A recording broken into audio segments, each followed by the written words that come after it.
Ven Espíritu Santo, llena los corazones de tus fieles e enciende en ellos el fuego de tu amor. Envía tu Espíritu y serán creados. Y renovarás la faz de la tierra. Oh Dios, que habéis iluminado los corazones de tus fieles con la luz del Espíritu Santo, danos gustar todos los rectos según el mismo Espíritu y gozar siempre de su consuelo. Por Jesucristo nuestro Señor. Amén. Inmaculado Corazón de María, Sé la salvación del alma.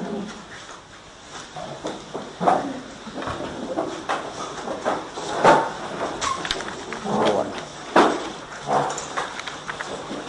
La Navidad.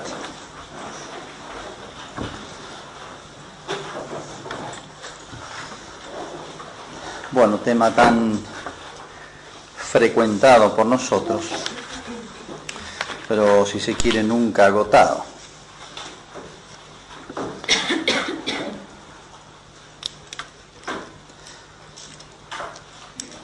Por primera vez lo vemos en los testigos inmediatos, José y María, los pastores, etc. Primera vez se vio el rostro.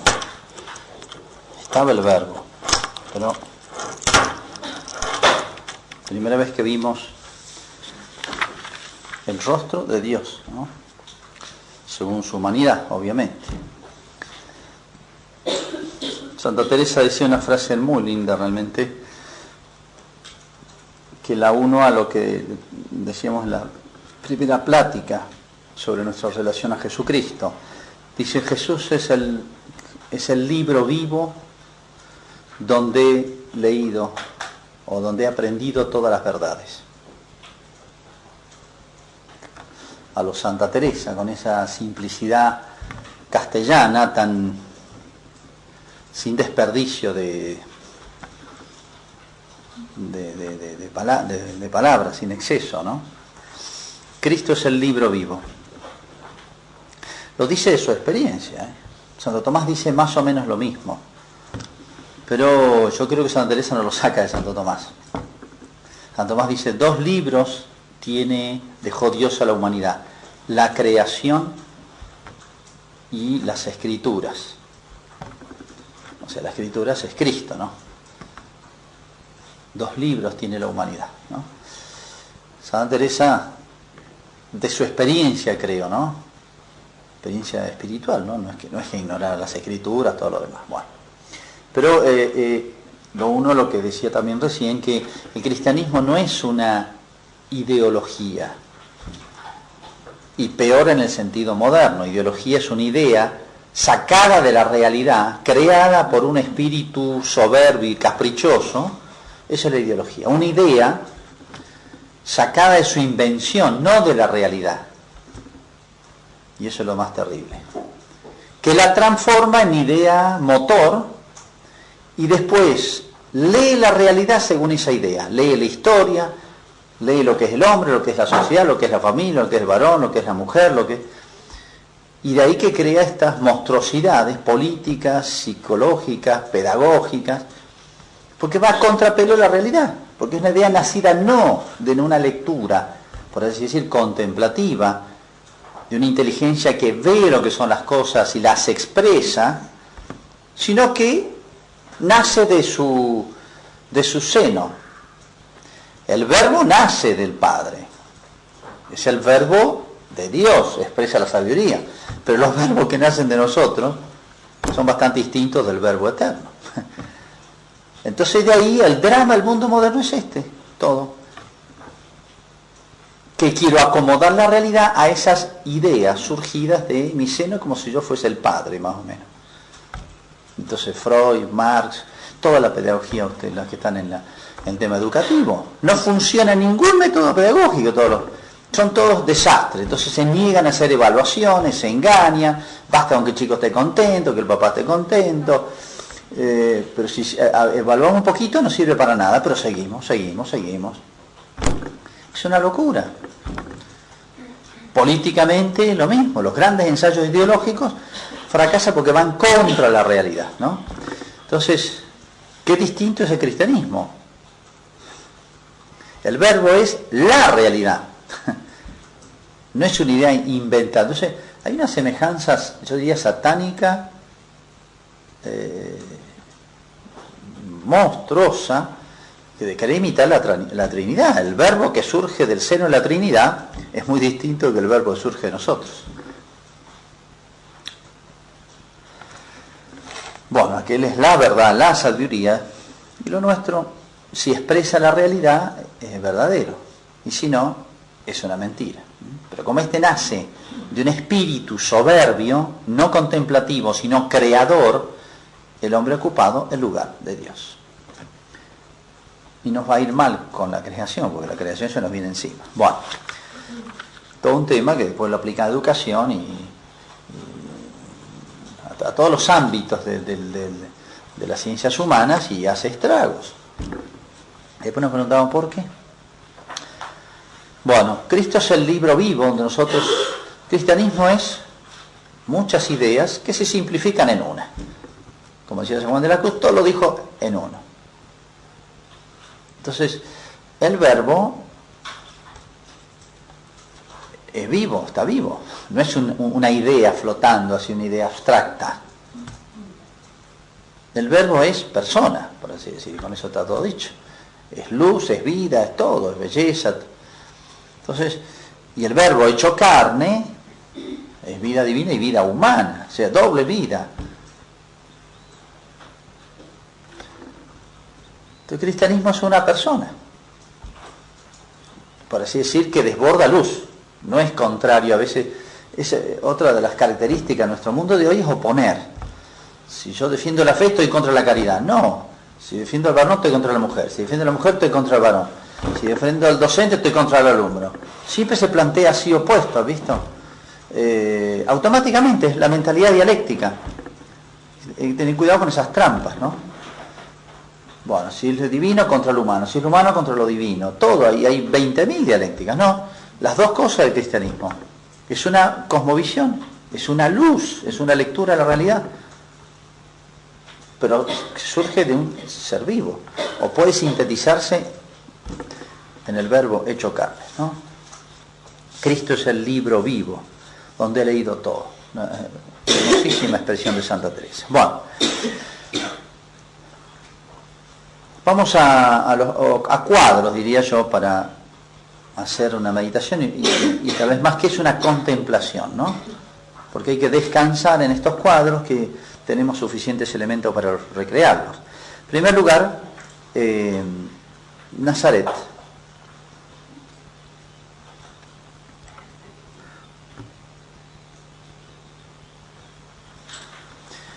Nazaret, el cuadro Nazaret, después de todos los sucesos, las dudas de San José, bueno, uno puede pensar cómo ha sido la vida de la Sagrada Familia.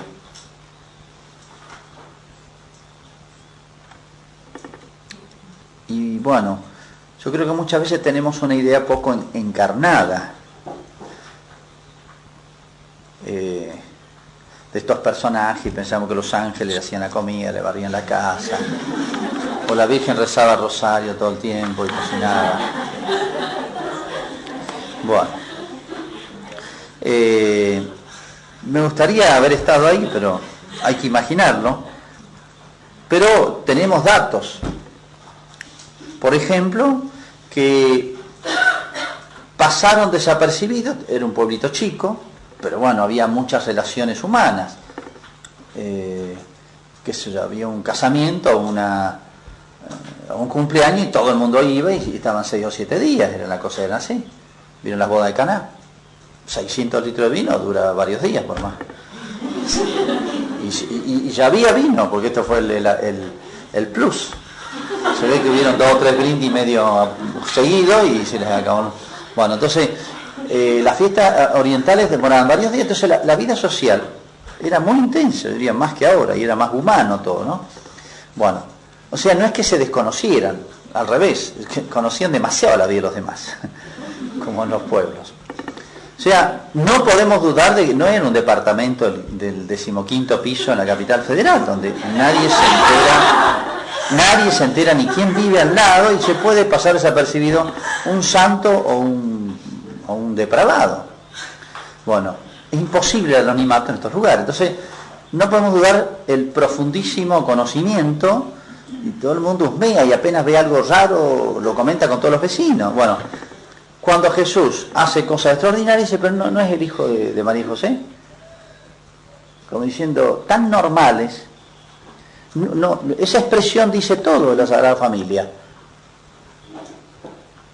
Cualquier cosita extraña que hubieran visto en la Sagrada Familia ya hubiera sido el comentario del pueblo, de la zona y sus aledaños. Bueno, uno sabe cómo es la psicología humana. Entonces, esa frase me dice muchísimo y para sacar muchas hermosas conclusiones. Retomando lo que veíamos esta mañana, la relación entre lo natural y lo sobrenatural, que es otra de las dialécticas y que a veces se vive opuesto, o a veces podemos pensar, no es que lo definamos teóricamente, pero a veces más en los hechos, cosas que son de facto más que teóricamente enunciados y buscados, pensamos que lo sobrenatural es lo antinatural, porque para distinguirlo de una manera, bueno, es lo antinatural. Más en concreto, porque tal vez no me hago entender. Pero en los retiros, no lo digo por ustedes, uno ve las chicas en los retiros, creen que para vivir piadosamente el retiro hay que caminar en punta de pie, porque se apoyan en el taco pueden desagradar a Dios, no sé, y poner la carita con un ángulo, no sé, inclinarla cuando rezan, con un ángulo determinado cuando rezan, entran y salen de la capilla,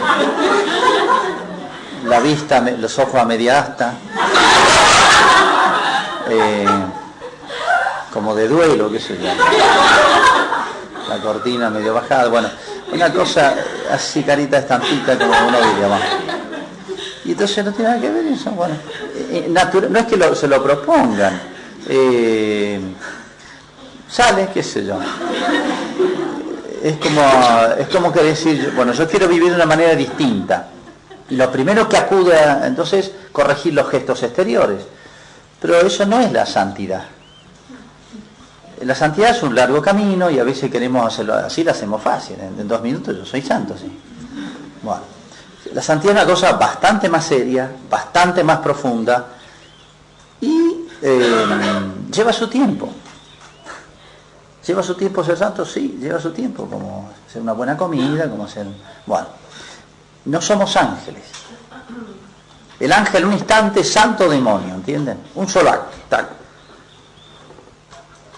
Nosotros tenemos un largo proceso, ni nos vamos a hacer malos de golpes, y eso nos da tiempo a cambiar, ni nos vamos a hacer santos de golpe, y a veces queremos ese atajo, que ese atajo puede ser eso, los gestos exteriores los puedo cambiar en 2 minutos, y es más, no me significa ninguna abnegación, es una trampa, pero bien tramposa, el problema es más hondo, más del alma, ¿no? Queremos atajos para la santidad. Entonces una es hacerla consistir en cosas exteriores. El corazón quedó, no le entregué nada, Dios. Entonces si no le entregó el corazón, nada. Los actos exteriores es lo que hacían los fariseos. Es muy fácil. Por eso dice el Salmo, dame tu corazón. Es lo último que nos reservamos para nosotros mismos, el fondo del fondo. Y han visto que uno tiene el fondo, y el fondo del fondo, y el fondo del fondo del fondo. ¿Han visto? Uno dice, bueno, en el fondo yo no quise decir eso. En el fondo del fondo lo dije, lo hice, pero no quería. Bueno, qué sé yo, tiene fondo el alma, tiene sin fondo a veces parece. Y sí, porque el espíritu humano es así. ¿Y qué hace la virtud? Psicológica y espiritualmente o teológicamente. ¿Qué es lo que hace la virtud? Echa raíces. Entra en el fondo del fondo, ¿no? Entonces cuando digo el Inmaculado Corazón de María, digo santidad verdadera, con raíces, hasta el fondo, hasta el fondo. Eso es el Inmaculado Corazón de María. Y yo digo, lleva tiempo. Y la Virgen arrancó de ahí. Arrancó con el corazón en Dios, se puede decir. Y de ahí creció. Entonces, Qué hermoso modelo y cuánto nos dice, cuánto nos enseña acá la Virgen, ¿no? Os digo que es un largo camino a la santidad y a veces queremos el atajo. Es una tentación esa, hacerla consistir en actos exteriores nada más. No, lo más importante es lo interior. O esa tentación que hoy se presenta de mil maneras, que es una cuestión psicológica. Han visto hoy, creo que la gran tentación de el gran error hoy, uno de los grandes errores, difundidos ya, hay mucha literatura sobre esto, etcétera. Los libros espiritualidad son libros de psicología. Son todos libros de psicología. Yo entiendo que hay muchos problemas psicológicos hoy, pero convengamos en que hay que distinguirlos y a veces están vinculados, de acuerdo, pero se ha vaciado, lo sobrenatural se ha convertido en una cuestión natural, con buena o mala psicología, pero es otra cosa, ¿no? Entonces no se trata de un tratamiento, ni tampoco ese camino fácil de algún curso, me impone las manos, viene el Espíritu Santo, listo. Que también es el camino protestante. ¿Han visto? Me van a sacar el demonio de la soberbia, me van a sacar el demonio. Entonces, si yo soy soberbio es porque tengo un diablo, pero me lo saca otro de afuera, entonces ni fue mía la soberbia porque era de ese diablo que tenía, ni yo hice ningún esfuerzo, pero me lo sacaron haciendo una oración. Me sacaron todos los demonios de, qué sé yo, de la envidia, de la soberbia, listo, ya soy santo. Eso es el camino de todos los grupos evangélicos, etcétera. Pero siempre una constante, el corazón quedó, eso para mí, acá no entra Dios. O entonces, ¿cuál me parece la elección de la Sagrada Familia? Primerísimo lugar, la Virgen, y después San José, santo varón, para quienes, o en quienes, la santidad realmente estaba radicada en el fondo del alma.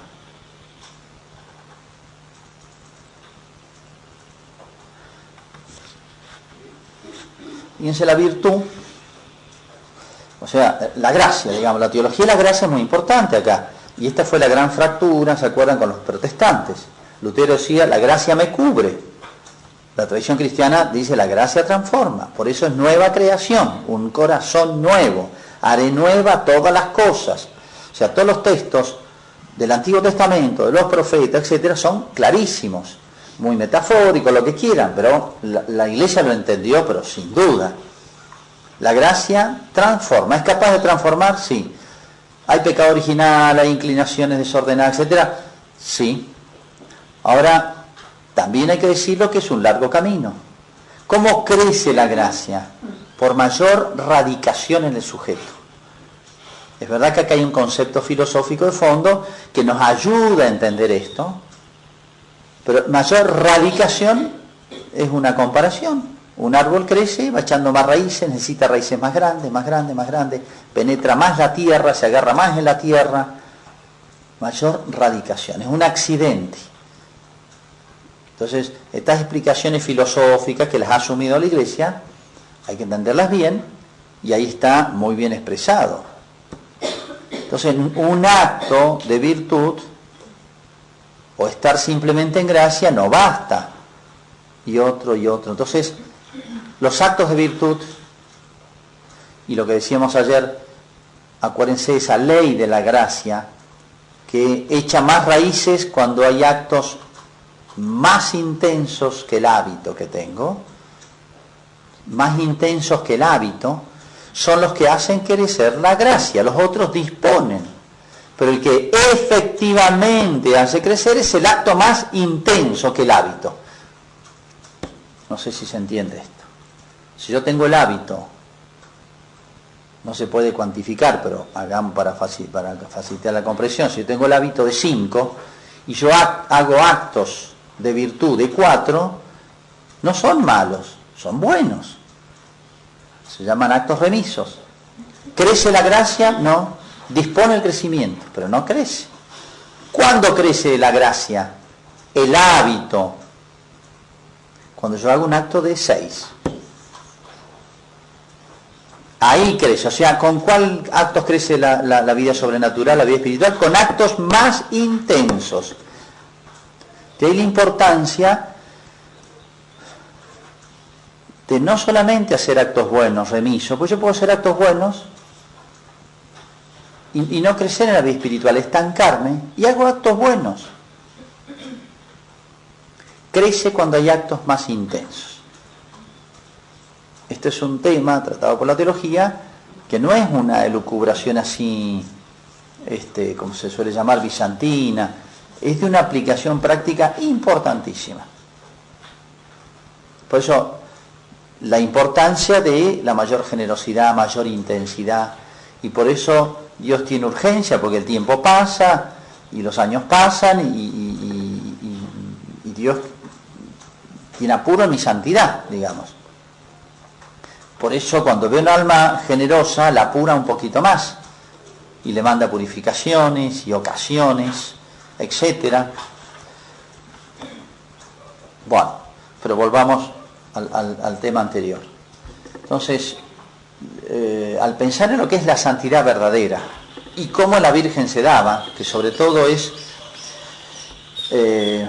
se da la gracia, las virtudes en lo profundo del alma, ahí están las raíces, y aquí aplicó un principio de los santos. Santa Teresa lo dice muchas veces en los avisos espirituales, lo reflexiona muchas veces. Dice algo así como que la santidad más bien, cuando es auténtica, busca esconderse, busca disimularse, hay como un pudor. Había una frase que estaba en el texto, yo no me acuerdo si era el libro de Tobías, que después dicen que no es auténtico, pero quedó en la tradición. Mi secreto es para ti, o el secreto del rey.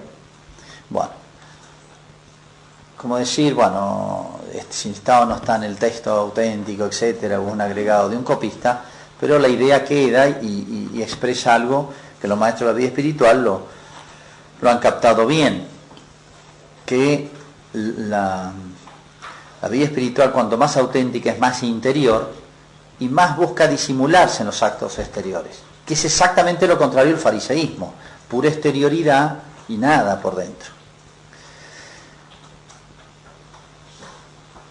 Entonces uno dice, ¿cómo habrá sido esta vida santísima de José y María en medio de gente mediocre para abajo, como es la media de la gente, de cualquier pueblo? ¿Cómo habrá sido la humildad, la caridad de ellos, la generosidad, el trato con los demás, el diálogo entre San José y la Virgen? Miren si no compartían algo extraordinariamente grande. Israel hacía 2500 años, a la humanidad estaba esperando. Lo que esperaba la humanidad entera son depositarios, responsables, como los padres lo son de los hijos, de esta promesa divina que ya empezó a cumplirse. No es que les confía una idea como un profeta. El profeta concibe la idea y han visto la descripción de los profetas, se ven como cayó sobre mí la palabra de Dios. Y hablan a pesar suyo, no quieren, y bueno, pero son depositarios y transmisores, instrumentos. La Virgen es mucho más que un profeta, porque es la palabra encarnada. Entonces, asúmelo, por así decir, lo de los profetas está en la Virgen, pero de una manera infinitamente más grande, más perfecta. Es la palabra viva, no es vino la palabra de Dios sobre mí. Acá se encarnó en mí. Bueno, entonces, con este don infinito de Dios en la Virgen y en San José, ¿qué temas habrán hablado? ¿Cómo habrá sido la conversación cotidiana? Los silencios, pensamientos de ellos, las conjeturas. Pónganse en lugar de ellos, ¿no? No dejaron de ser humanos y a su vez tan naturalmente vivieron entre los demás. Dice, todo virtud heroica en ellos. Entonces, ¿cómo la vida sobrenatural, auténtica, nos hace más profunda y exquisitamente naturales? Y con esto no digo mundanos, no digo acomodados al mundo. Esa fórmula, que después Cristo lo va a dar, estar en el mundo sin ser del mundo, en ello se cumplió plenamente. estar en el mundo sin ser absolutamente nada mundano, entró en el corazón y en la familia esta. Y sin embargo vivieron. Es posible la santidad en este mundo sin contaminarse. Bueno, damos un salto.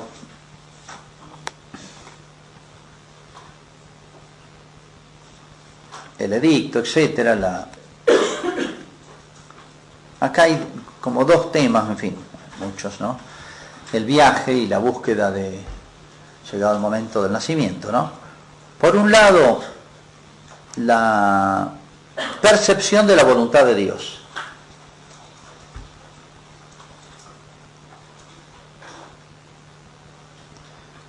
No basta el edicto. Como comentamos ayer, hace falta alguna inspiración interior, alguna iluminación interior para saber leer eso como voluntad de Dios significada, que se llama. Uno dice, la perfección está en seguir la voluntad de Dios, pero entonces la pregunta es, ¿y cuál es la voluntad de Dios? Bueno, la voluntad de Dios se encuentra en muchas cosas. Lo que manda, si me dice amar a Dios sobre todas las cosas, es la voluntad de Dios. Lo que prohíbe, si me dice no mentir, es voluntad de Dios no mentir. Lo que aconseja, etcétera, bueno. Lo que permite, lo que dispone Dios, que yo exista, por ejemplo, es voluntad de Dios. Bueno, hay muchas maneras de la voluntad de Dios, descubrirlas, ¿no? Pero ahora es muy fácil lo que manda y en lo que prohíbe. Pero ¿cómo leer todas estas señales? Entonces, aquí hay una fineza de espíritu que le hizo percibir, esto es para nosotros, esto no basta solamente el edicto, porque el edicto del emperador no tenía una nota al pie de página que decía, bueno, María y José, ustedes a pesar de que están exentos, pero Dios quiere que vayan, no, eso lo leyeron ellos. Entonces, esto es para nosotros, a pesar de que estaban exentos ellos. Vaya a saber cómo se ha dado, pero es el gran tema de esa fidelidad a la voluntad de Dios, que a veces se manifiesta. Esto supone almas un poquito más puras, más capaces de leer, de ver a Dios, de leer la voluntad de Dios en todos estos acontecimientos. Y lo que emprenden ellos es difícil. Hay 1000 razones para no ir, no solamente legales, sino físicas, etcétera. Hay una multitud de personas allá, los problemas que tuvieron era probable, los pueden haber previsto. Pero bueno, más allá de meternos en ellos, como en la vida Dios gusta comunicarse con las almas también de esta manera más alta, más sublime, más secreta, más personal. No puedo pensar que obraron mal, al revés. Pero tampoco eran cosas mecánicas. Y acá hay otro gran tema, que el cristianismo lo ha resuelto bien, contra o los protestantes, o toda la moral kantiana, que también se ha puesto de moda. Y es que ellos no eran instrumentos mecánicos.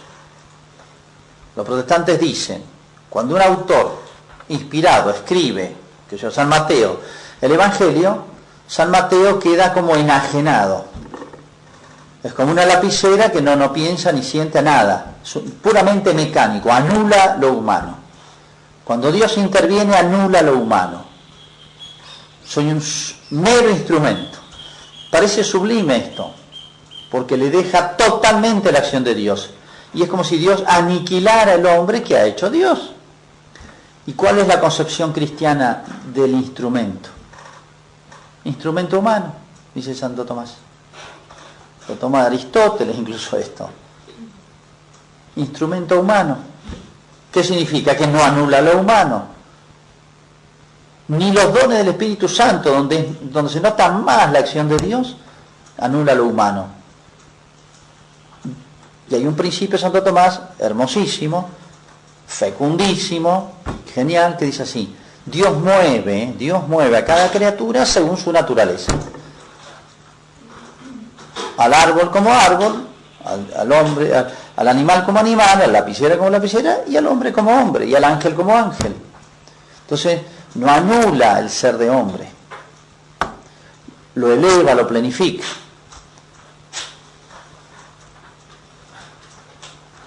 Es un misterio la confluencia de estas dos libertades, la absoluta libertad divina y la libertad humana, que es más libre. Y el protestantismo no lo entiende, dice, no, o Dios o el hombre. Esa mentalidad dialéctica, ¿ven?, hace estragos. No es un principio así abstracto que no tenga influencia en la realidad. Hace estragos. Y acuérdense, la moral esa kantiana, si han estudiado filosofía, la moral autónoma o heterónoma. Toda norma que viene de afuera mía es anulante, es desde traumatizante si es disciplinar, o es extraña a mi ser y me anula, me destruye. Tiene que todo nacer de mí para que sea válido, bueno, humano. Es un principio protestante eso, ¿no? La oposición entre una cosa y otra. El cristianismo ha armonizado entre tantos genialidades. El cristianismo es armonizar cosas que aparentemente o con una visión superficial no pueden armonizarse. Entonces acá esa admirable confluencia de lo divino y lo humano. Entonces lo divino planifica, desarrolla,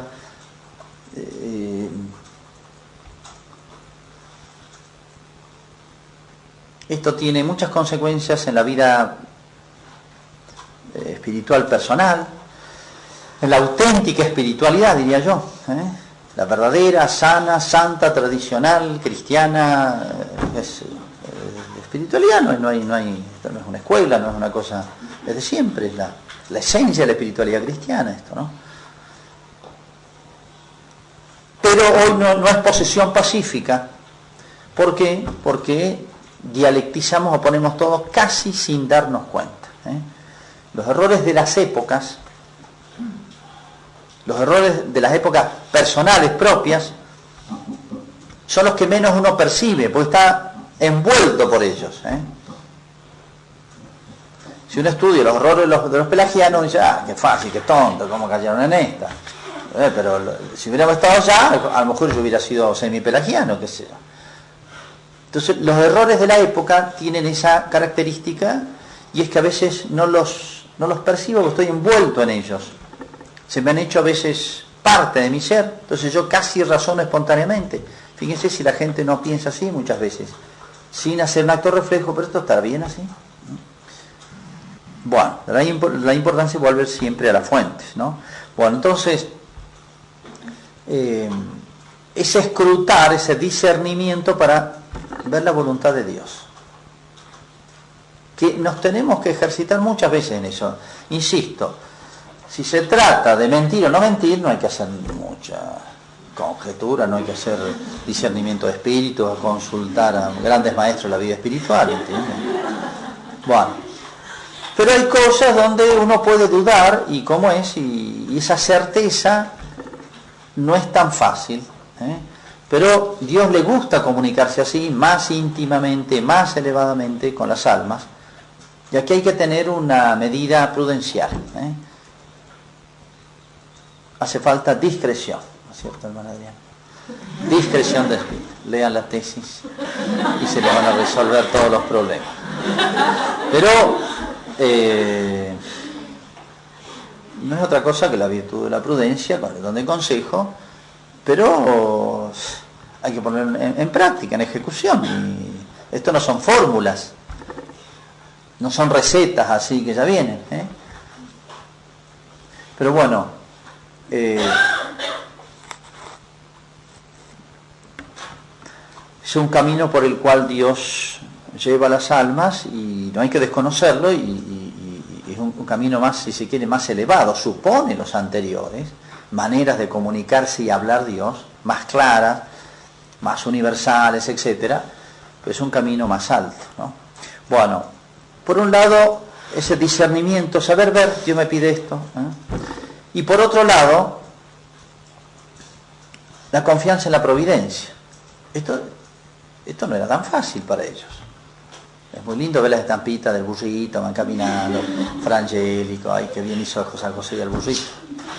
Pero métanse dentro no del burrito, sino de San José, y el burrito no se hacía problema, pero ¿saben los problemas que hacía San José? ¿Y ahora qué hago? ¿Cómo llegar allá? ¿Va a pasar esto? Está cercano el parto, son ciento y pico de kilómetros, son varios días. Bueno, aquí hay un salto, si se quiere, al vacío, porque por un lado la certeza, sí, Dios nos pide esto, lo habrán hablado. Bueno, sí, vamos, pero más allá del emperador, qué sé yo, ¿qué le importaba a San José de la Virgen al emperador? Dios está por encima del emperador, ¿entiendes? Entonces, eso es lo que les interesaba, la fidelidad a Dios, y la pucha les pide esto, tan tranquilo que estábamos, por así decir, apacible la vida, tal vez ya preparando todo, la expectativa al nacimiento, y viene una prueba dura, y los hechos después lo van a demostrar.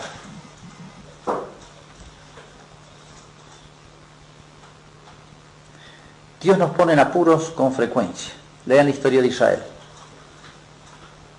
Dios nos pone, desde Abraham, vivía en su tierra, en fin, uno vive en una nación donde tiene raíces, tiene todo un poco, un marco donde sobrevive, pero lo lleva solo, una familia entera, arrancar de cero, y le promete una tierra está ocupada. Cada vez que Dios se mete con nosotros empiezan los problemas. Bueno, y lean toda la historia de Israel, no piensa la historia de José, desgarrante, y fíjense en la providencia de Dios. No digo lo de Moisés, tan tranquilo que estaba, bien acomodadito, hasta que se metió ocasionalmente en un lío y se le armó en serio, en el marco de la providencia, sacar al pueblo. La historia de Gedeón, la historia de David, de Salomón, etc. Es una constante en la historia de Israel, ¿no? Las grandes obras siempre han estado precedidas de esas grandes pruebas. Dios quiere que su obra, donde es más grande, se note más que es de Él, que eso no quede duda. Mi gloria no la doy a nadie, dice un salmo, obviamente, en boca de Dios.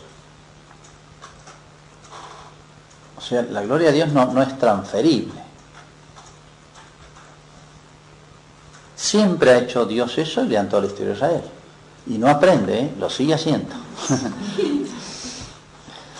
y lean la vida de los santos, y las grandes obras, y las medianas y las pequeñas también.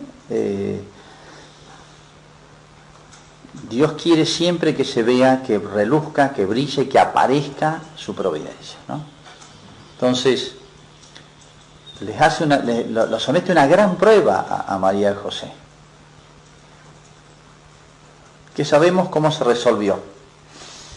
Entonces, digamos, otra observación sobre María y José en esta circunstancia es la confianza en la providencia. Cuando uno tiene claro, Dios me pide esto, listo, tranquilo, problema de Dios, chao, ya no es problema mío. Pero mientras esté bien claro, Dios me pide esto, entonces yo soy un instrumento, Dios se arreglará, Dios me lo dará. San Juan Bosco le encarga, no sé cuál fue, yo no sé si el Papa le encarga hacer un santuario mariano muy grande, no me acuerdo cómo fue la historia, pero una cosa, una locura era. Entonces mamá Margarita dice, pero ¿cómo vas a hacer eso ahora? ¿No tenés un peso? ¿Tenés algo? No, absolutamente nada. Entonces San Juan Bosco le dice esto, miren que dice, mamá, ¿vos me negarías si tenés algo, plata para hacer? No, ¿cómo te iba a negar algo? Bueno, la Virgen menos me lo va a negar. Así que, y lo hizo. Entonces Entonces lo único que tenemos que preocuparnos, a veces nos preocupamos en lo que no debiéramos preocuparnos y no nos preocupamos de lo que debiéramos preocuparnos. ¿Cuál es nuestra gran preocupación? Ver cuál es la voluntad de Dios. En eso tomarse tiempo, escrutar, discernir, verlo. Pero cuando está claro cuál es la voluntad de Dios, tírense a la pileta, arriésguense, uno dice, no sé cómo, pero esto me lo van a arreglar. No sé cómo, pero esto va a salir bien. Y le salió bien. Es más, cuando tuvieron que irse a Egipto, justo llegaron los magos y bueno, el incienso no lo van a vender, pero el oro lo podían vender. Y San José, como buen judío, no era tonto para los negocios. La mirra la habrá guardado, el incienso también, pero no sé cuánto. Pero el oro le sirvió para viajar y sobrevivir en Egipto. Y sí, mucho simbolismo, pero era muy simbólico los regalos y la realeza, la humanidad y la divinidad. Pero hay que comer. Y entonces, está, si eso es natural, si era para eso, ¿qué lo va a guardar? Para mantener el simbolismo, no, ya está. Bueno, nacimiento de Belén.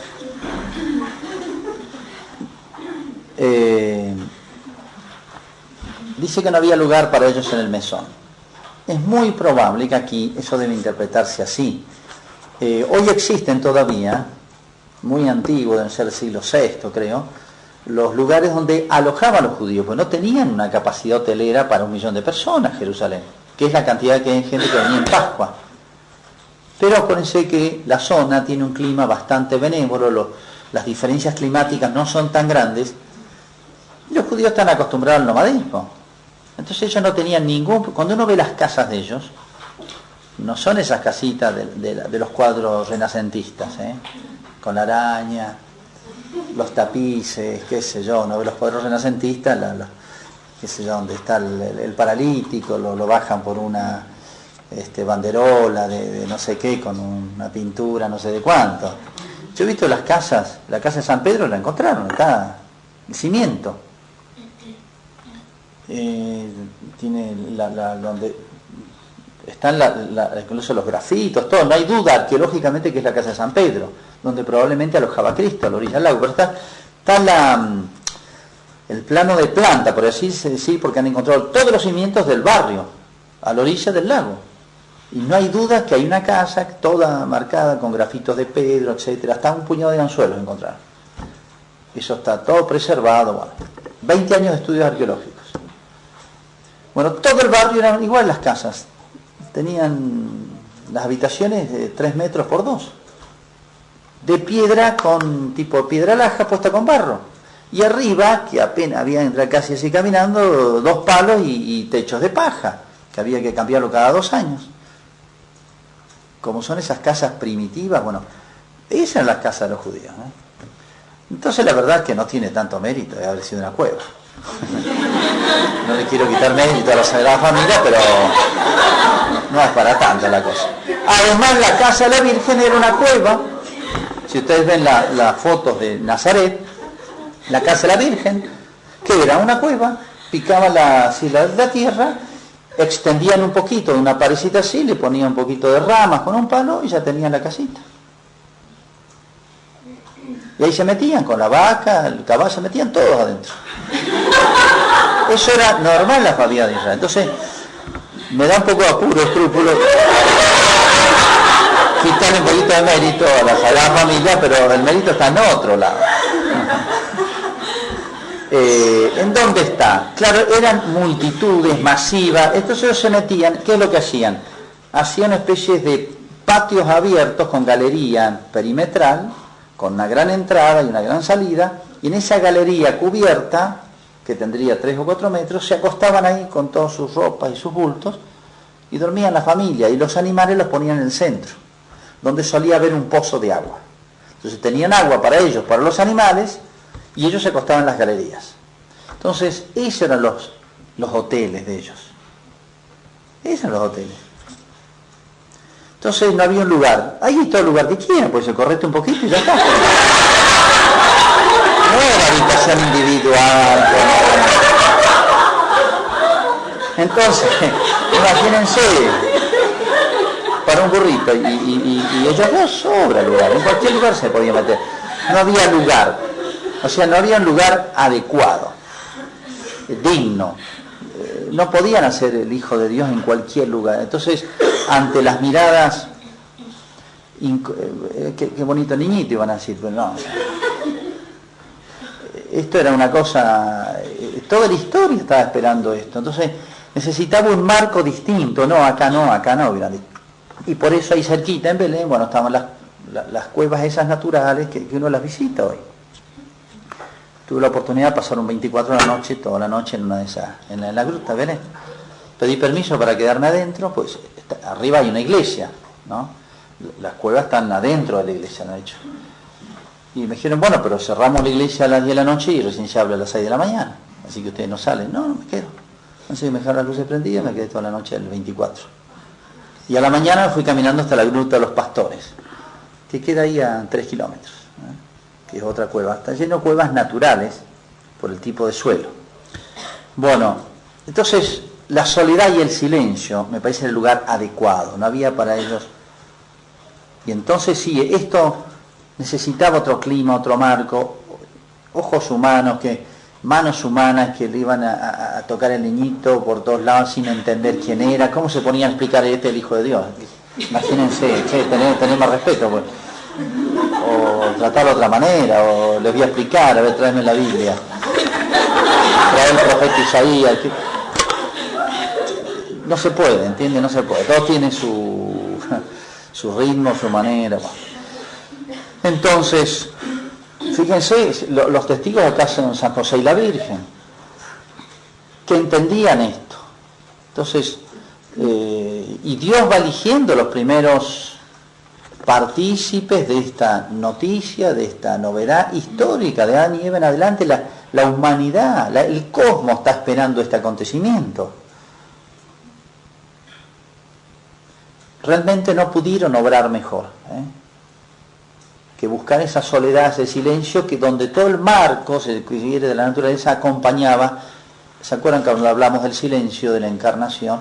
Bueno, esto también, ¿qué significa el silencio? Sino la disposición exterior para poder atender profundamente cosas tan grandes, tan misteriosas, tan sublimes, que todos los otros comentarios de las mujeres ahí hubiera sido un barullo. ¿Entienden? No. Bueno. Entonces, las cosas de Dios, las cosas sublimes, las cosas necesitan como el retiro, ¿no? Para ser comprendidas. Ese silencio y ese retiro, ese ocultamiento que hablamos ayer, acá está en ejecución, en la práctica, ¿no?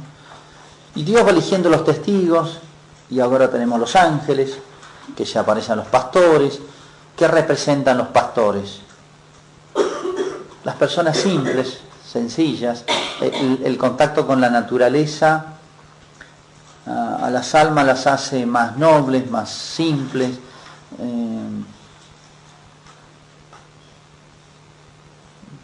Siempre nuestra gente de campo en todos lados, gente más naturalmente sana. Bueno, y van presurosos, encontrarán un niño envuelto en pañales, etcétera. Las señales que le da están humanas, por un lado, ¿no? Bueno, tiempo después vinieron los magos. A veces juntamos los episodios, pero se calcula que casi un año o dos después, porque dice que lo visitaron en la casa, no dice en Belén, en la cueva, sino en la casa. Y por el cálculo de 2 años para abajo, que Herodes manda matarlos, probablemente ya tenían otros. Ya han pasado un tiempo largo ahí, tenían familiares. Entonces, después de un tiempo que se descongestionó, se han trasladado, se fue un poquito de la gente, todos estos movimientos que habían, se han trasladado a una casa. Bueno, allí van los magos. ¿Y qué representan los magos? Estos primeros testigos, elegidos por Dios.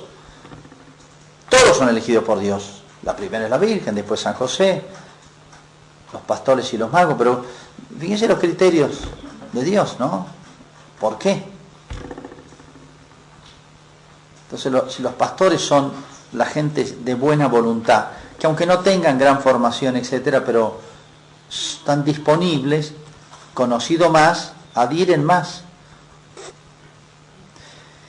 Y los magos representan, como saben, que son, en realidad no eran magos, sino reyesuelos, que eran a su vez sacerdotes, jefes de tribus, chicas, pero son los paganos. Los intereses son paganos, si son de Persia, son de Arabia, en fin, hay toda una cuestión ahí.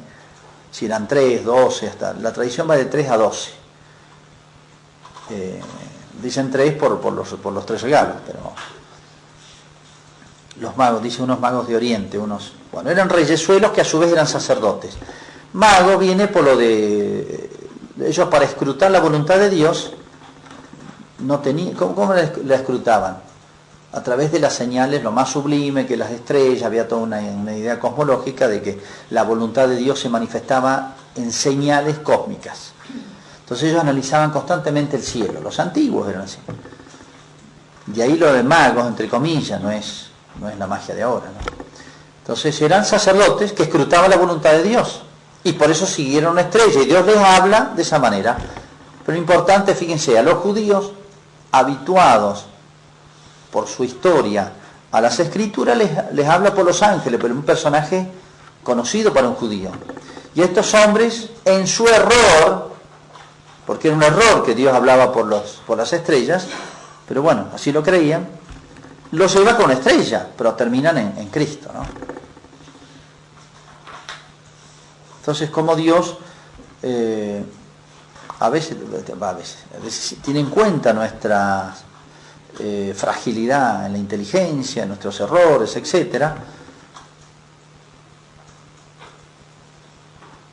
pero como nos lleva del error a la verdad, de la oscuridad a la luz, que declaró esto, ¿no? Un pueblo que vivía en tinieblas vio una gran luz, ¿no? Isaías había anunciado. Entonces, esa voluntad de Dios de que todo el mundo se salve está expresado en esto, ¿no? El Israel verdadero y los paganos. Santo Tomás dice, Dios desea que todos se salven, y a todos, de alguna manera, les avisa, les comunica, se hace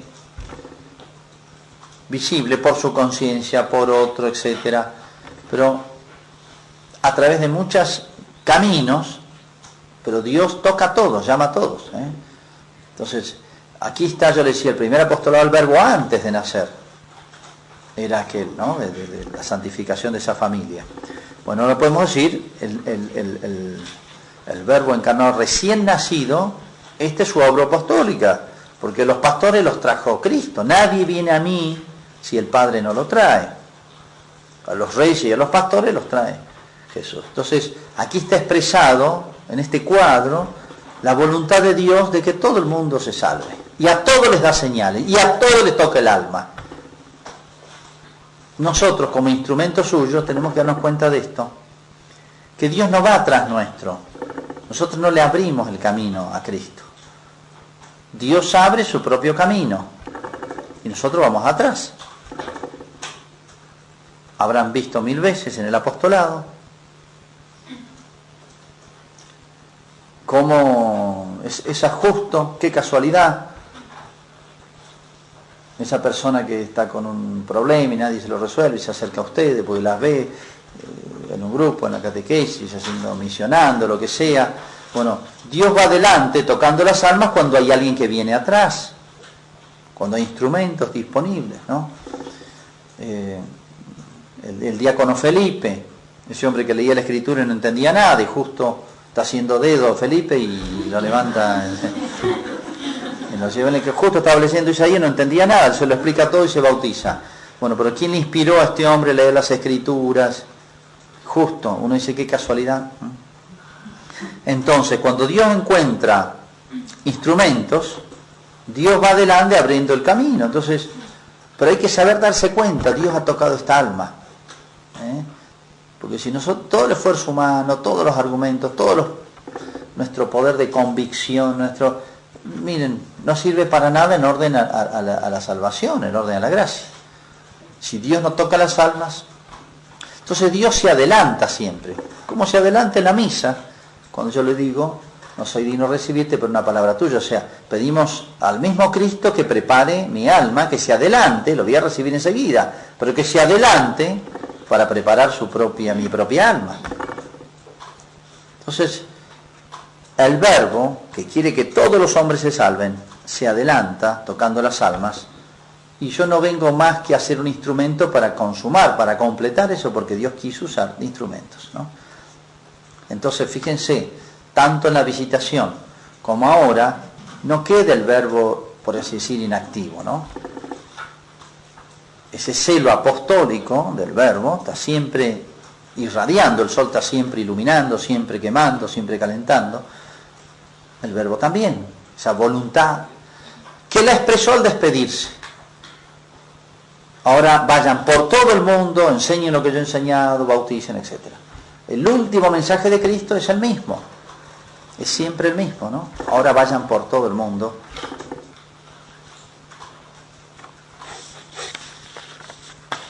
Que lo vemos en todos los momentos de su existencia. Bueno, quédense en el cuadro que quieran de estos primeros instantes de este libro vivo que decía Santa Teresa, donde aprendemos tantas verdades.